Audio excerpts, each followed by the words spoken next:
I started delving into my identity as an artist and really as a person when I was in graduate school.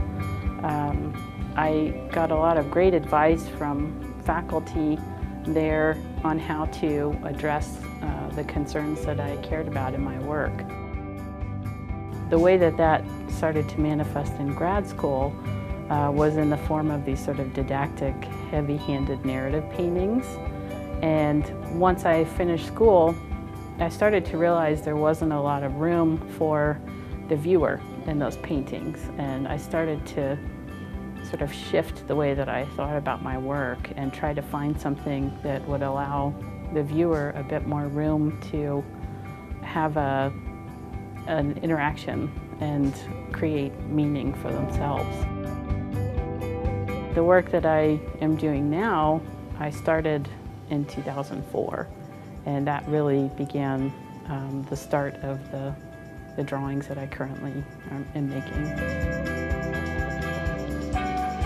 My recent images began from this process of culling images from media sources that were originally, kind of codified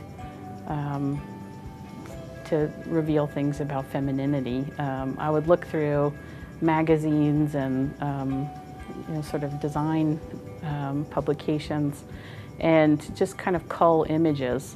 For me, these images were sort of sinister in a way because they were very visually and aesthetically seductive, but they were images about accumulation, and they were heavily about codifying femininity. In the decorative imagery that I was collecting, these images that were about interior design and cooking and sort of objects, they all had this kind of connective theme of being representations of nature. So there was a lot of sort of design efforts to capture the beauty of nature, but in this very synthetic way. So I realized there was something sort of interesting there in that I could talk about alienation from nature at the same time as discussing gender, and do it just from my own sort of gendered perspective. I got really interested in this contradiction between the synthetic and the organic. So I began combining these decorative elements with organic material like fat and hair and muscle and wood and eggs and other organic matter. For me, these accumulations began to take on this sort of life of their own. They became creatures with personalities and this potential for projections of human emotion and desire. So they became sort of narrative and allegorical.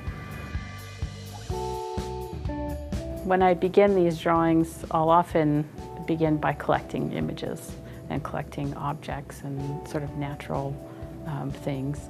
And slowly a form will kind of begin to emerge in my mind, and I'll start kind of coaxing that form out further by doodling and sketching. The drawing starts to kind of take form in one of two ways then. Usually there's a creature that exists in this sort of ambiguous space like an environment, or there's a creature that kind of hovers in this sort of solitary state and exists sort of like a bouquet or an object, a fetish. For me, there's a kind of playful quality with trying to figure out where the drawing's going to end up after I start it. So I'll start in one place and the form will start evolving, and then sort of depending on what happens in the background, it will end up an environmental study or an ornamental study. A lot of the decisions about scale are made through convenience. I do think the larger works are the most impactful and effective. They're definitely confrontational, but I also like the intimacy of the smaller pieces in that you're kind of pulling the viewer in a bit closer to inspect. And there's a different feel to the smaller pieces. It feels less dangerous, like something's kind of coming at you, and more kind of like a study. I really have always been fascinated with scientific imagery from Victorian and Romantic era illustrations, mostly because I think it's very interesting how nature is depicted before the camera was useful. There's a lot of kind of fantastical elements and imagination that goes into those depictions that I find really inspiring. And for me, a smaller piece has that feel of pseudoscience, like you're kind of pulling someone in for a smaller study or a more intimate inspection. And that, for me, evokes the sort of pseudoscience. And actually, that's where I draw a lot of inspiration as an artist, is this sort of act of exploring and investigating. It's what keeps me engaged to move on and look for the next thing.